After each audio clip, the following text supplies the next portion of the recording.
Good afternoon, everyone. I'm Casey Youngerman, a farmer from Tennessee. I raise corn, cotton, soybeans, wheat. I serve on the ASA board, and I'm on the Commodity Classic Committee that puts this convention together.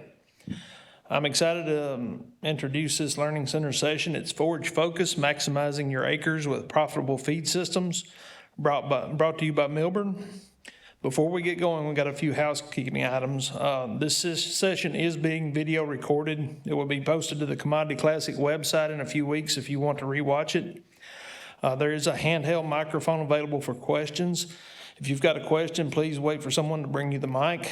It has been approved for CEU credits for the Certified Crop Advisor Program. If you would like credit for this session, be sure to sign the sheet at the back of the room.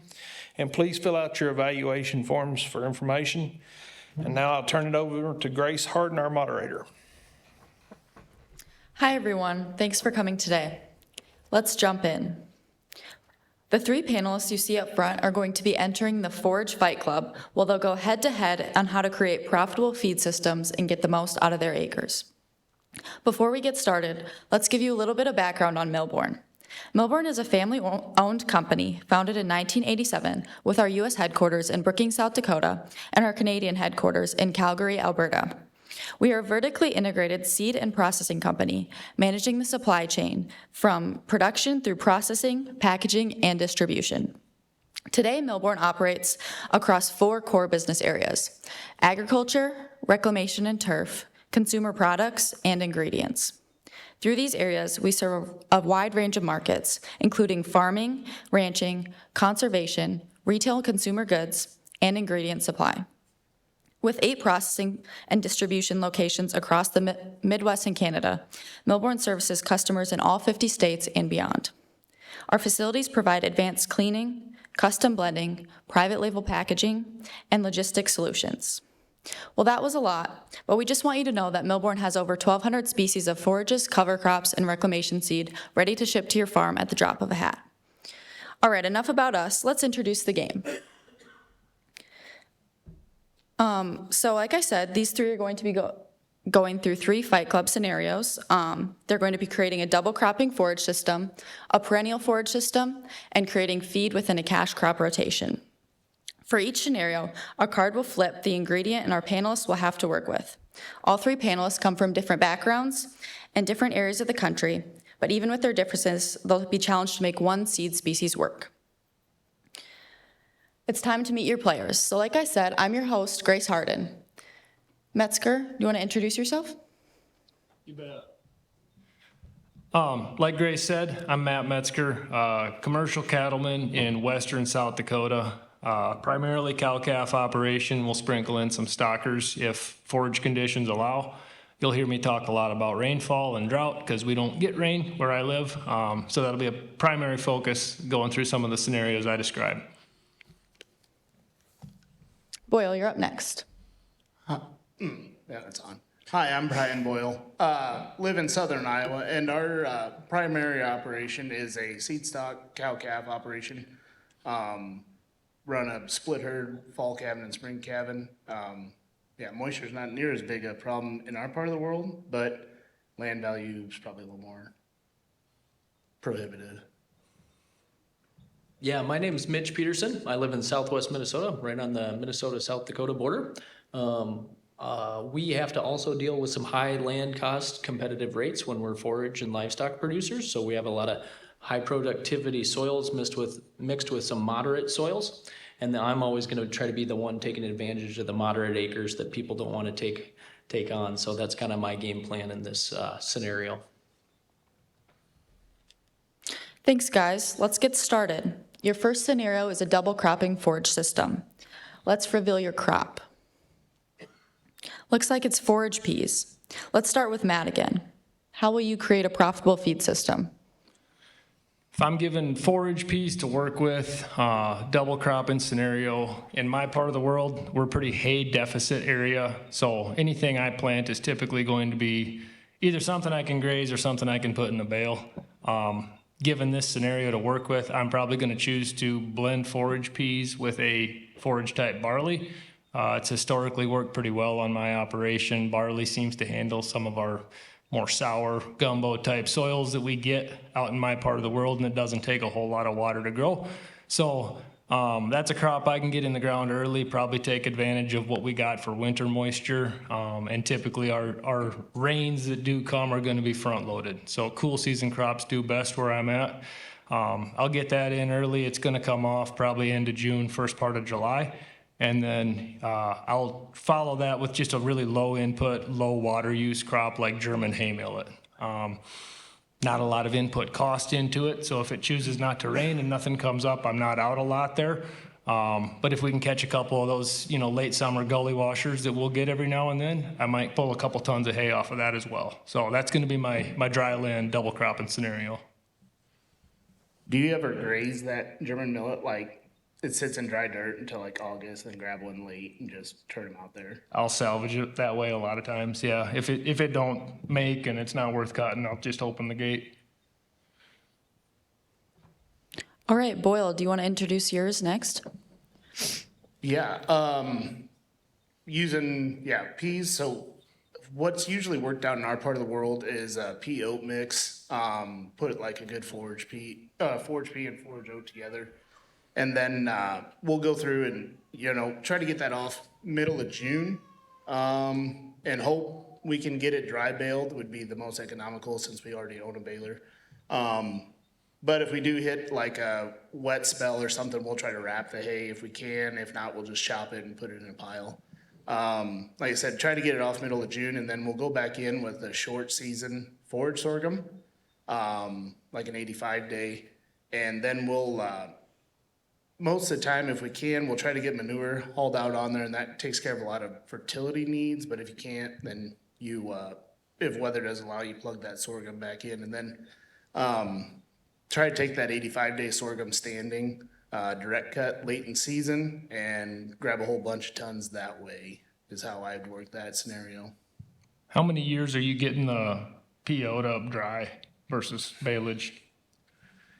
As of late, it seems like the first cutting alfalfa and this kind of scenario has been easier to make dry hay than like a second cutting alfalfa. Cause it seems like once that corn gets mature enough that it's putting so much respiration back. The humidity. Yeah, I wondered about like that corn sweat will make it harder to put up second cut than. But if you get rained out and you got to get late June with this and we get that corn sweat, then you got to roll it up in a baleage or chop it. That makes sense. All right, Mitch, you're up next. Yeah, I couldn't agree more than putting a cereal grain with these. The part that I'm gonna differ or gonna fight with these guys on is I'm kind of lazy. And so I'm gonna let my cows do the work. They got 4 legs and they got a rumen, and they're gonna work for me 24/7. So we get about 20 to 24 inches of rain annually. So in my scenario, I'm gonna put that pea oat in, and I'm gonna underseed it with some Italian ryegrass. I'm going to also put a polywire fence around this, and like I said, they're gonna be my harvesters. I'm not gonna have to run any diesel. I might have to have some part-time labor to help me out. And then I'm gonna let the cows graze that. I'm gonna paddock graze it to promote regrowth. I can plant this in the early spring, and in about 45 days, I can start grazing on it just to top everything and keep it vegetative. And then I'm gonna keep rolling throughout the growing season. This can peak out in late August if we are in drought conditions. So my goal is to get two grazing passes off of it. So it's not bulletproof for season long, but. How short are you grazing it before you move them? Yeah, so I'm gonna try to leave at least 6-inch stubble height. If I can leave an 8-inch stubble height, that's even better, just to promote tillering. Keep anything from seeding out. Once we have those seed heads come out, that's when I notice the palatability, and then the regrowth is definitely diminished on that. So we gotta keep it vegetative and keep those cows moving is the key. That regrowth's all coming from the ryegrass pretty much, isn't it? Yep, so the peas and oats, they're just my heavy hitter right away, right off the bat. They're gonna have a good balance. It's gonna have some soil health benefits too with that legume from the peas. And then like you said, Matt, that Italian ryegrass, that's very, very persistent with really good regrowth. So that's what I'm really counting on later in the year for high quality, high sugar content, high protein. I wish I could grow that. You need some rain out there. It'd be nice. What do you typically get for rain where you are? We're about 8 to 12 inch precip zone typically, so half of what you get. A third, yeah. I think last year that was like 2 rain events where I was at. Yeah, so context is key on some of this stuff. So it's going to work where I'm at. So yeah, Matt's probably laughing at me, but where I'm at, this is going to be awesome. If I had a center pivot, it'd be great. Yeah. All right, this is the Forage Fight Club, so now we're gonna look at some numbers, and the guys are gonna talk through some of their profits here.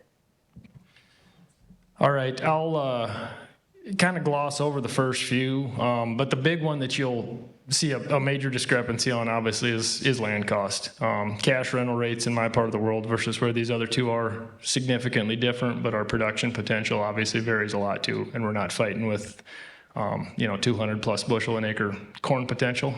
So that's kind of, you can see that's reflected in those land costs. Seed cost, that includes both crops. I believe I got $44 an acre total. 34, that's the pea barley mix. The millet, like I mentioned, very low input crop, probably going to cost about $10 an acre. And seed is all couple passes with a custom no-till drill for planting cost, a little splash of fertility, some starter on the peas and barley, and then probably just a little bit of dry ahead of or over top on the millet if the rain allows, but it's in the budget. Herbicide would be a burn down ahead of the peas and barley, and then another burn down prior to the millet, were I to double crop. Harvest cost, that's based on just custom rates for the area, and that would include both cuttings, assuming I get both crops in and take them both off for hay. The tonnage produced, I've got 3 tons figured in for the pea barley crop. Like I said, that one's pretty reliable in my area. That remaining 1.5 tons would be a pretty healthy estimate on a hay millet crop. Could do 3 more tons on that, right? If we hit it right, but more years than not, that's going to be relatively low yielding, but still worth doing. So you see where the total expenses come out to, and we're turning a pretty healthy profit per acre, assuming roughly $100 a ton value in the hay that we're producing. It's not rocket fuel, it's not dairy hay, but it's good enough hay, and that $100 a ton figure is going to be pretty consistent in my part of the world. I think there's a typo there. Is that 47 an acre on cash rent? No typo. That's highway robbery, Brian. I thought you caught one there. Yeah, no, that's highway robbery. Yeah. Remember that rainfall conversation we Yeah, just that's had? true. Yeah. Pay for rain. All right, Boyle, you're up next. Okay. Yeah, and mine's a little bit higher expense too, because obviously the harvest cost can get a little bit high if you have to chop it twice. But the big deal here is I took that number off of average land rental costs in Taylor County, Iowa. Some of it can be cheaper, but when you're competing against corn and beans, it gets kind of expensive. Seed cost, $42 for the pea oats, and then later in life, after we get them off, it's another $23 for that Sormax 85 I'd use. Planting cost, that'd be 2 times running over it with a drill for each one of those. Fertility, that's the one that if you get the right window, that can be a lot less.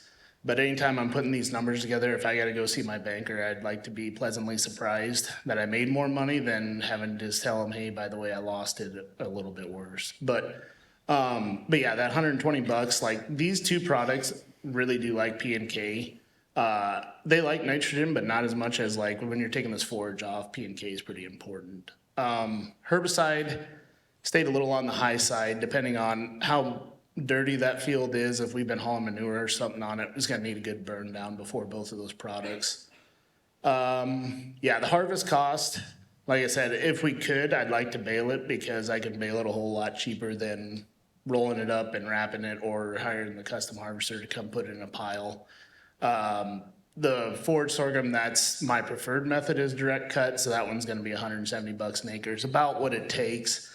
Could be more, could be less, but this scenario with the trucking is going to be pretty cheap. It'll be right next to the bunker. We can haul it right in and throw it down. PO, so that's 3 tons of dry matter, is pretty consistent in our part of the world. And sorghum, I stayed conservative there. We can usually grab more than 18 ton as a double crop down there in southern Iowa, but could be all the way up to 21, 22 ton. And the way we price that's 38 bucks a ton on that forage sorghum. We figure it's 85% the energy value of our corn silage, so we base it off our corn silage price.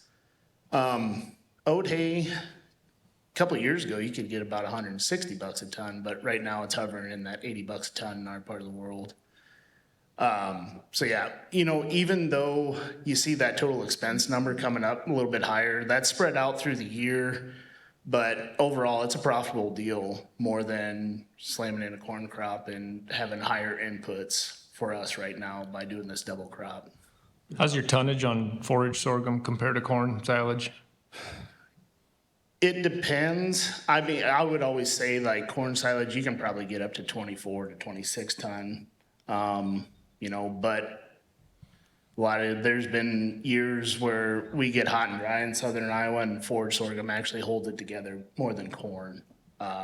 There's been years it's been a 1-to-1.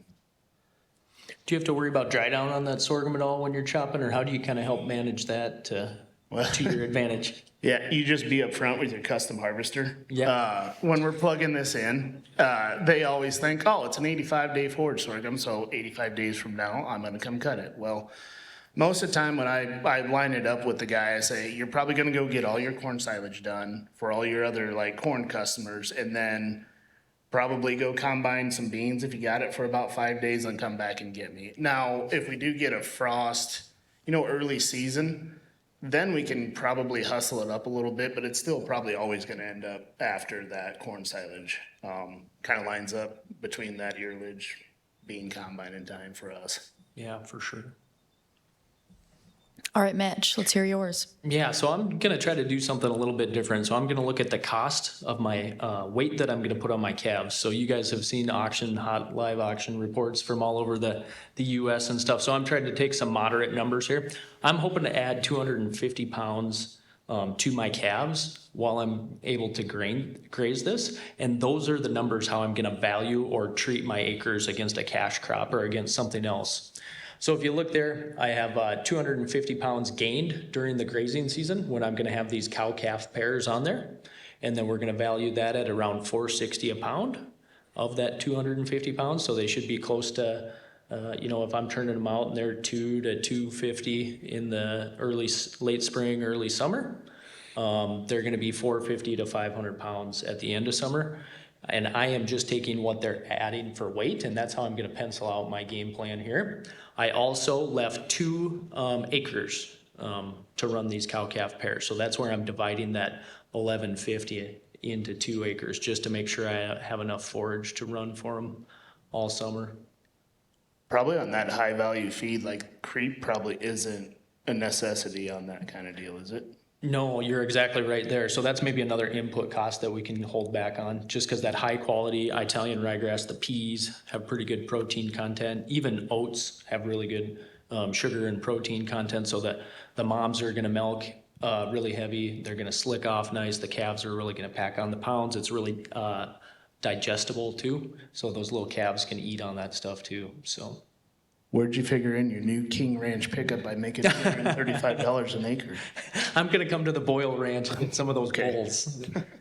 I'd probably also like to note too, on the tons produced, a lot of times we have to think of forage utilization. So on a mix like this, I can maybe be hitting double that from the tons, but we gotta take into account like trampling, hoof traffic, utilization. So that's a key thing. So that 3 tons is kind of where I figured that they'll actually be able to consume. Pounds through the animal? Yep, actual pounds through the animal. So sometimes I calculate if it's a low movement or more just like set my cows out there and I have to go for 2, 3, 4 weeks at a time and I'm not moving them. Utilization could be as low as 50% because they're just gonna go back and pick the best tasting thing. If I keep moving them, I can get utilization 60 if you're really good or everything's growing. I've heard of guys getting closer to 70%, but you really have to be out there all the time doing that. So utilization is key when we're figuring out actual grazing that stuff versus them harvesting with a machine where they're setting their cutters. So that's something realistic when you're setting up your forage plans and you're actually grazing the animal out on that field. All right, let's move on to round 2. Now you guys will be creating a perennial forage system. Let's see what your crop is. Alfalfa. Let's keep the trend going, and Metzger, you can go again. You bet. So, there's plenty of straight alfalfa grown where I'm at too, but just with the type of forage I need on my operation, I'm probably going to go ahead and do an alfalfa grass mix. Once again, it's going to be a dry land acre, so that's going to hedge my bets a little bit too, just with getting consistent production. In my part of the world, we're going to use a drought hardy type of alfalfa, probably blend it with some wheat grasses or a little bit of brome, some of those tougher, more hardy grasses that can handle our growing conditions. And this is probably going to be most years just a one cut scenario. Every now and then we'll go ahead and get a second cutting off of this, but usually I'm just going to take one cutting, and then any regrowth that I get, I'll be able to utilize by running some cows on through fall and winter. All right, Boyle, let's hear from you. Yeah, I'm gonna use a good top end kind of variety of alfalfa, final answer 6. I like it down there because we got variable soil types and it performs really well against it probably handles the most diversity of what we got down there. Down there 4 cuttings is pretty common. If you can push it up a little bit, maybe you can grab 5, but we usually only count on 4 cuttings down there, good ones, so you can allow regrowth. But yeah, that's what I would do is straight alfalfa to actually add the way we don't feed straight alfalfa as the sole source of roughage to them, but we use it a lot as protein supplement while we're out running stocks. So we'd want a better end product. Mitch? Yeah, I agree. Brian's got a really good alfalfa there. It's very hardy. So I'm just going to blend it off with grasses. Like I said, I like the ability to maybe put some cows or keep them introduced on there. I wouldn't graze this by any means when it's lush and green like this picture here. But that Stockman's going to have a little bit of an orchard grass and then an endo-free forage fescue. That's going to tolerate the heat a little bit better. Probably get about 3 cuttings. If there is a 4th cutting or high rainfall, I can definitely take advantage of grazing that late in the year after it freezes off. If I have a really high quality 2nd or 3rd cutting, I don't even mind unrolling this right back out onto that alfalfa field and getting that P and K and urine and everything right back on my soil. So having some grass and alfalfa, I can't agree with you guys more that that's just a really good combo. Makes a good dry cow feed. You getting grass in every cutting with that ratio? I'd say we definitely see it on high rainfall springs. The grass is phenomenal on that first cutting. The soft leaf forage fescue in there, that is a little bit more heat tolerant, so that's going to show up in your 2nd, maybe 3rd cutting. So that's kind of the balance between trying to get something with some heat tolerance and a cool season. All right, let's look at some numbers again. Me again? All right. Yep. Same land cost. I used a $50 an acre number for planting that alfalfa grass mix. Like I said, we're using kind of some rugged old school genetics on alfalfa. So $50 an acre divided out over a 10-year stand. The seedsman in me tells you should rotate your alfalfa more often, but the cowboy in me knows that there's not a lot of stands in my part of the world that are younger than 10 years. So I did use that realistic number, which gives you a $5 an acre per year seed cost. Same cost for planting, a little bit of starter fertility. We'll probably put some MAP down every year if the outlook is decent. That one-time herbicide, which would just be a burn down ahead of planting.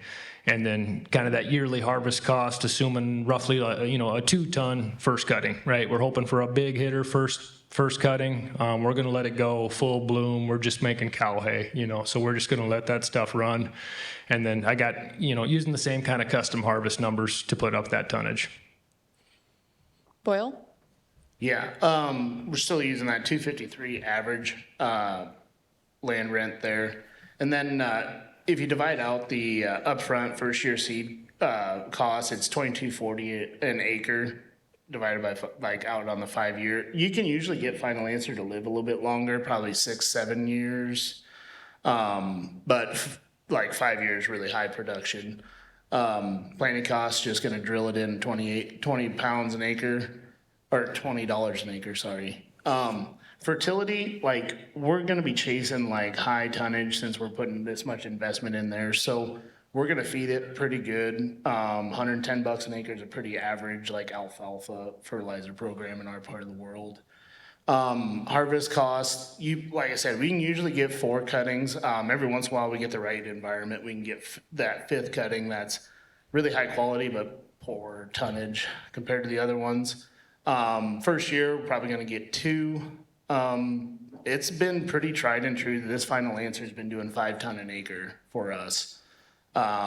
So when you look at the profitability number on this, like even when a depressed hay market like we're in now, it's still like this kind of thing has been making money for us. Over us having to go find all this stuff. But when the alfalfa went to 240, 250 not that long ago, a couple of years ago, like this would be a very high value acre for us, just for our operation.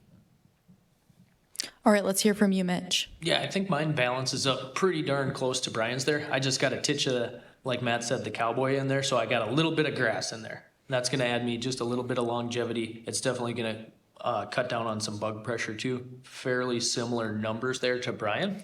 I'm just gonna try to squeeze 1 or 2 more years out of there, just to make that upfront cost get spread out a little thinner. So that's kind of where I get just a little bit of an advantage there. But overall, I think just having a grass in there with some alfalfa really helps the longevity. They kind of balance each other out on what they're using and what they're needing. So it's kind of that symbiotic relationship between a grass and a legume. So, Do you see that grass getting thicker like into the 3rd, 4th year of that stand, like when the alfalfa is just naturally thinning? yeah, and that's kind of the hidden bonus too. I'm sure Matt sees that out west when you see sometimes he references those 10 to 20-year-old alfalfa stands. It might be 10 or 15 feet in between each plant. Oh, yeah. But it's still that same alfalfa that Grandpa planted. You can still see 1 or 2 of them, so you leave it in. I can't quite afford to keep it that long, but I'll definitely try to let that grass and everything just roll out as far as I can. Can I jump in? I did skip over my herbicide one. Like the reason mine's so high is I included an insecticide in mine. Like army worms has been a awful problem the last 2 falls down in our part of the world. So I'm leaving some money in mine for going through and spraying that, try to preserve that stand. So To be fair, I probably should have had something for weevils in mine, so that's an oversight on my part. All right, let's move on to our 3rd and final round. Now you guys will be creating feed within a cash crop rotation. Your crop is radish. You're up again, Metzger. All right. Well, what I'm going to do, in a cover cropping scenario in my part of the world, it's going to look a little different than, what a lot of people think when they think cover crops. So I'm going to go for a full season crop here. And I'm just going to plant something at the end of spring or front part of summer and let it grow the entire growing season. Just basically stockpile feed in the field. And I will turn into this when I come off of summer grass. So November, December kind of time frame. I'll have something I can kick cows into after weaning. If I got enough of it, enough acres of it, I might, if I'm keeping back some calves to feed or some replacements, I might run them on some of this as well. But gonna go with a pretty diverse blend. Milbourne's Ranch Hand Mix is a great example here where, we're gonna have some warm and cool season species, primarily warm season, just because we are planting kind of in that early summer window. But stuff that can handle heat and drought and keep going, on a limited amount of moisture, but still maintain some feed value so that by the time you get to it and it's, froze off and drying down in the field, it's still a pretty well-rounded diet where you can get good animal performance off it. So I'm going to go ahead with a full season cover crop here. do you got to worry out in your part of the world, like heavy snow cover, like this stuff laying over and they getting like crusted over? Is that usually not an issue? That's a good point, and that's one area where I probably have an advantage, maybe not as much over you, but definitely over Mitch, where I can usually graze all winter. We might get a foot of snow, but we'll be 65 degrees a few days later, and it goes away. So we typically have pretty open winters where grazing access isn't as much of a problem. If you got the feed, you can use it. Wow, that's awesome. All right, Brian, you're up next. Okay, so I'm gonna use a scenario like I already used a cash crop acre, whether that's a small grain where we're combining some oats, baling some straw. I would use the producer. used this mix in the past actually on some acres where we put it in like earlier in the year than like October. Ideally, I'd like to have it in by the 1st September. And I really like it. Where we've used it in the past on the fall herd is like you put it in and once and give it a couple 3 weeks, maybe a month, let it get up tall, and then we're kicking pairs out on it once we've got them out of the calving pasture. Super tonnage. It's pretty economical to put in. And these, if you got enough acres of it, like it can replace a lot of feed going through the winter. In our part of the world, if you got them too bunched up and we get like a wet fall, you can tear it up a little bit grazing it. But if you got enough space, like these things can go clear into January, February on this stuff. How many days do you figure you need from planting to having something worth grazing?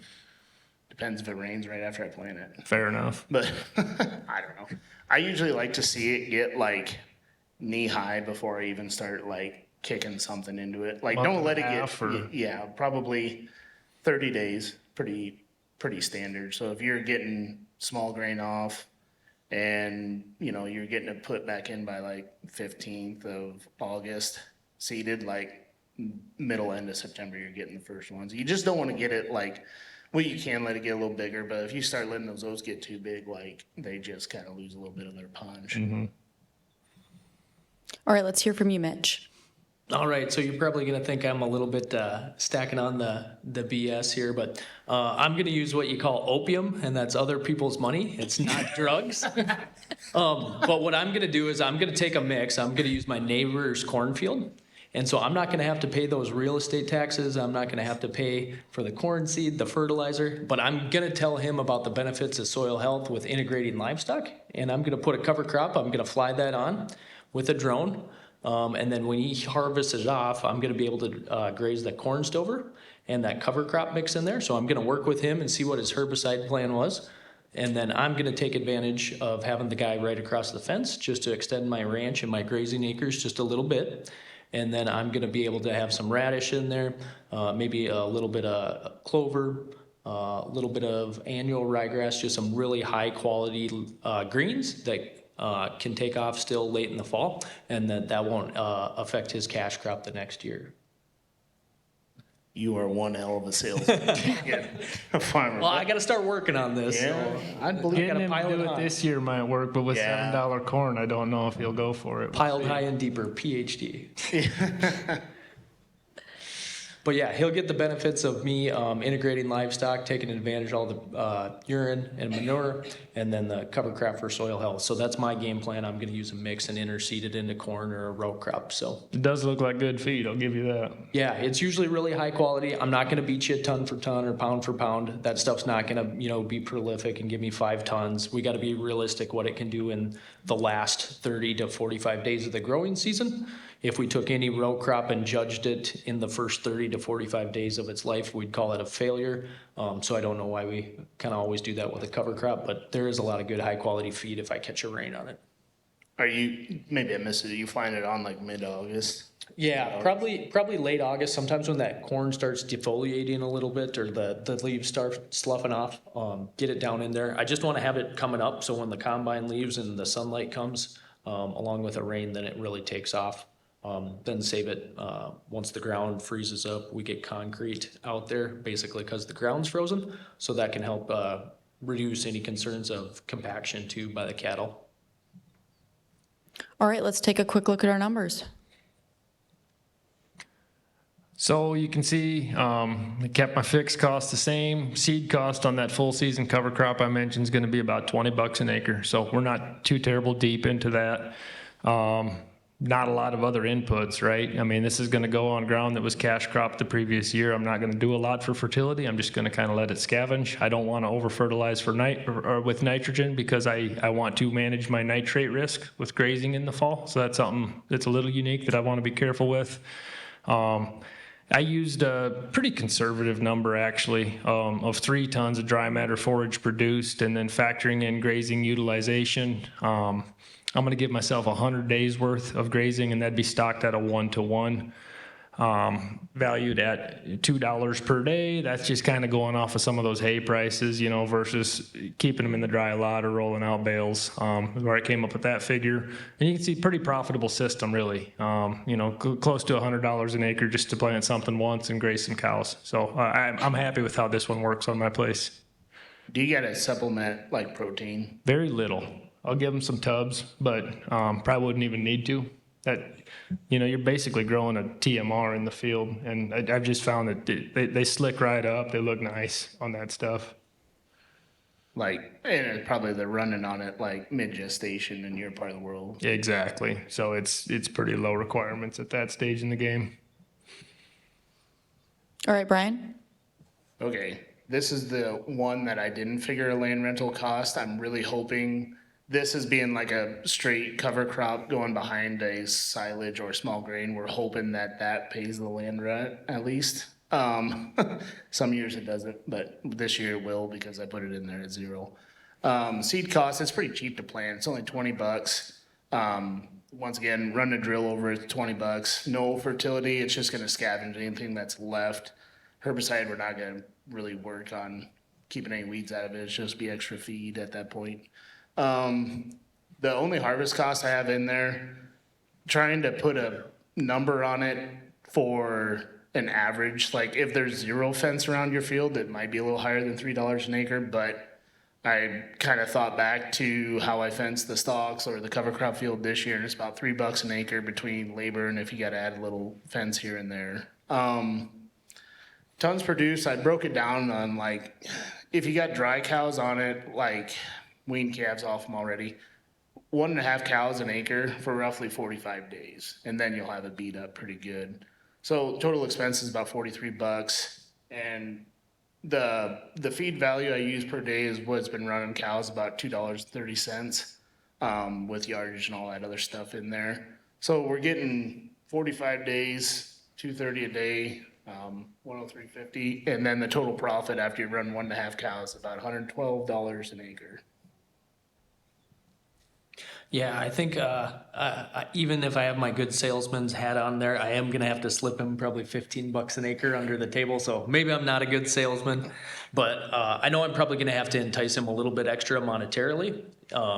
Sometimes, especially if it's their first time letting me put a cover crop into their standing corn, they might not like that. So I did figure in some money for that. So I'm just gonna pay for the seed, gonna pay to probably drone it on. And then I'm hoping to get roughly a ton an acre, so I'm gonna be a little bit moderate. I'm not gonna expect too much out of it, but it's gonna be really high quality along with that corn stover. So those mama cows should put on some weight too.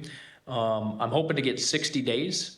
And then I just use $2 a head a day on just a dry cow. So this would be just no weaned, or the calves won't be out there, they'll be weaned off or at home. So this would just be like a dry cow. So that's kind of how I got that $120 value on my crop. And then took the expenses off there. All right, now we're gonna look at our data from all 3 rounds and find out who our most profitable farmer was. So, looks like it's Mitch. Mitch, what do you think made you most profitable during this game? I'd say probably just in current markets, like we all kind of know that the commodity prices are struggling right now. So I'm just going to take advantage of that, and I'm going to think outside the box a little bit differently. So I'm going to take advantage of having livestock or being able to use livestock and put them to work for me. And then I'm going to also, it's kind of the mold of reducing other inputs. So I'm going to try to keep less passes on the field, let the cows do the work, and just kind of think outside of the box, let the cows be the efficient harvesters that they are. Thanks, Mitch, and thank you guys all for attending today. It looks like we do have a few minutes for questions, so feel free to direct your questions to an individual person or all 3, and someone will come around with a microphone. Grace, I'm getting the evil eye from Brian here. I think he has to say something. Oh, I'm sorry. I think it's fake news. There's always a comment. Yeah, is there any questions from anybody in the crowd? I know we tried to kind of highlight reel a little bit of everything, but be willing to take a few if you got some.